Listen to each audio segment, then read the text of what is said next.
O que é um herói? Seria o herói apenas aquele que salva o dia? Teria ele algum outro propósito? Uma coisa é fato: sua construção não se restringe à ficção. Historicamente, a criação de figuras heróicas tem sido fundamental à afirmação de projetos políticos e identitários em todo o Ocidente. E o Brasil? Que heróis nacionais compõem o imaginário brasileiro?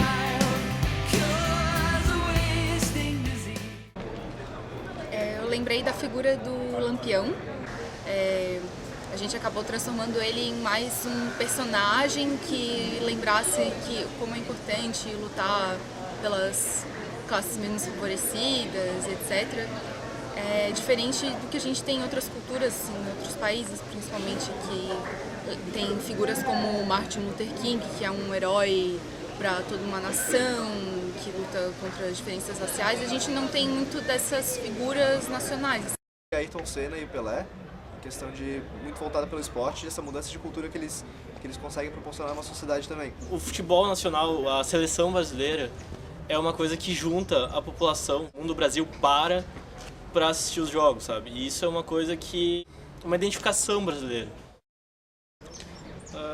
Sobre os heróis nacionais, eu já não vejo como uma pessoa, eu vejo como uma imagem. Até porque, durante a história, certamente não vai ser registros diretos dessa pessoa ou dessa figura que vai ser passado que as outras pessoas querem que seja passado.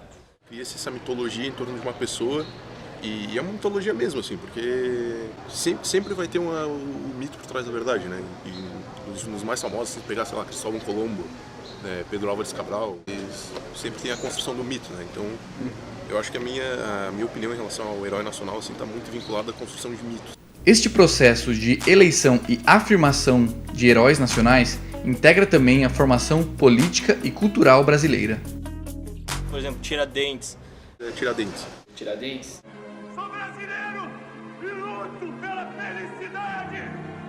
Meu nome é Joaquim José da Silva Xavier. 10 vidas eu daria se estivesse para salvar as dos meus amigos. E foi um personagem que no final do século XVIII se envolveu numa tentativa de rebelião contra a coroa portuguesa, onde hoje se situa o estado de Minas Gerais, a cidade de Vila Rica, né, atual Ouro Preto. E, a rigor, ele nunca chegou a ser totalmente esquecido desde a sua morte, até porque a morte dele foi bastante traumática, né? Ele foi condenado, aliás, foi o único condenado à morte entre os seus companheiros de Inconfidência Mineira ou de Conjuração Mineira. Então, ao longo do século XIX, a figura dele de vez em quando aparecia, seja em publicações ou referências literárias. E na segunda metade do século XIX, alguns clubes republicanos passaram a utilizar a sua figura como símbolo do movimento republicano. Alguns clubes eram minoritários. Então, quando houve a proclamação da República, a figura do Tiradentes era uma das figuras possíveis para ser mobilizadas como um possível mito fundador da República no Brasil. Então, o mais importante nesse nível do imaginário era saber se esse mito fundador ele pudesse ser capaz o suficiente de unificar as várias tendências do movimento republicano e, ao mesmo tempo, promover uma coisa que no Brasil é algo muito importante, que é a conciliação nacional em torno da República. E o Tiradentes, ele, de certa forma, foi construído ao longo do século XIX, depois essa figura foi apropriada pela República, que essas pré-condições eram mais ou menos próprias da figura do Tiradentes. O Tiradentes, quando esteve na prisão aguardando a sentença de morte, ele se transformou numa figura um tanto mística, né? A aproximação da morte colocou o Tiradentes numa situação bastante ruim e ele se apegou à fé, com a fé cristã com bastante denodo, muito próximo do cumprimento da sentença de morte. Já não era mais assim um herói patriótico, cívico, mas se aproximava muito de um herói místico religioso. Isso aproximava o Tiradentes da cultura popular. A proclamação da República foi um movimento basicamente militar. Então, e haviam outros segmentos no interior do movimento republicano que não se reconheciam com as figuras militares. A figura do Tiradentes era neutra o suficiente, ele já tinha morrido há 100 anos, né? Era neutra o suficiente para ser manipulada, manejada, para ser reescrita, reelaborada e apropriada pelo movimento republicano, de tal forma a que ela pudesse corresponder aos diferentes segmentos do republicanismo brasileiro. O Tiradentes ele acabava suprindo essa necessidade de você conseguir uma figura que unificasse as várias pontas do republicanismo brasileiro. Também os antirrepublicanos, os monarquistas, passaram a se reconhecer nessa figura, que era uma figura vitimizada, então não era uma figura conflituosa. O Tiradentes não se podia atribuir a ele nenhum conflito, nenhum confronto, ele não promoveu a morte de ninguém. Pelo contrário, ele foi uma vítima mais ou menos passiva, que acabou no final da vida assumindo a forma de uma espécie de Cristo cívico, uma figura que se vitimizou pela pátria. Os filhos dessa terra são tão estúpidos e eles próprios carregam o peso do que lhes roubam. Em vários momentos, as imagens de heróis são utilizadas em outros contextos, como crítica social ou bastião ideológico de algum movimento. No caso da figura do Tiradentes no contexto da ditadura militar, o José Murilo de Carvalho ele observa que o Tiradentes ele é o único herói popular, assim, além dos Unidos Palmares, né? Ele é um herói que teria características suficientes para unir todo o Brasil e ao mesmo tempo características que situam ele num extrato social intermediário.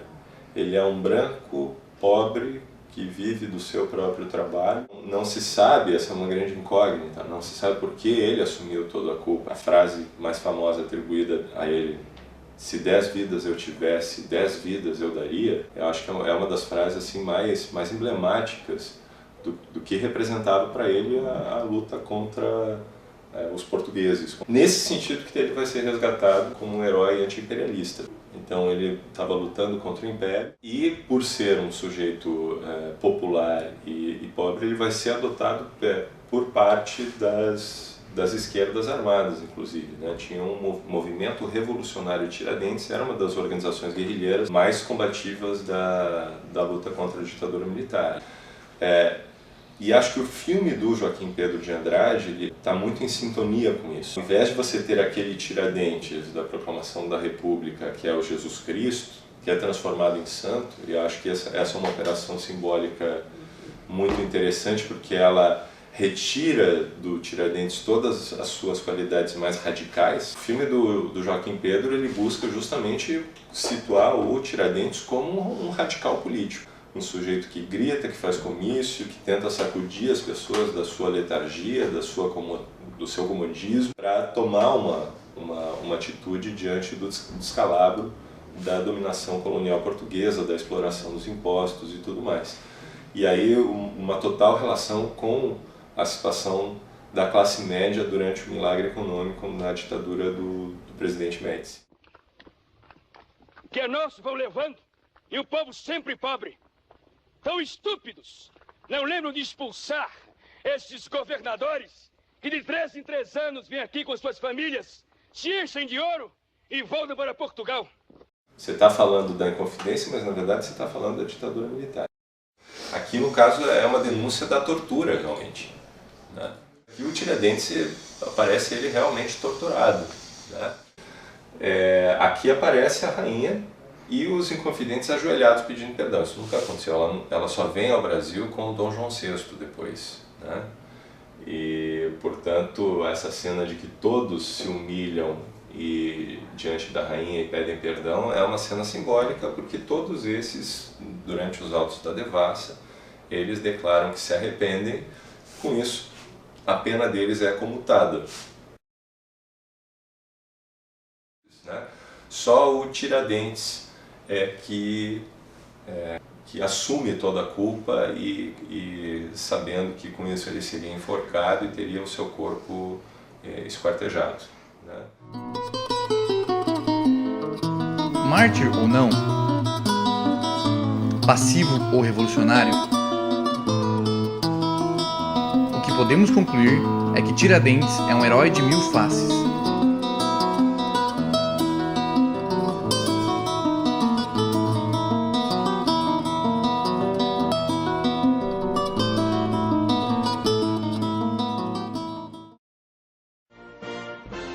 O herói é construído da mesma forma que o mito. No entanto, isso não significa que ele não exista. A imagem de um personagem real pode ser moldada para suprir as necessidades específicas de uma nação, ou representar os interesses políticos de algum grupo social, para criar uma identidade nacional unificadora ou nortear padrões sociais.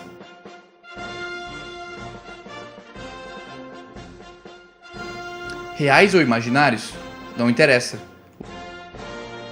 O que importa é seu papel no imaginário.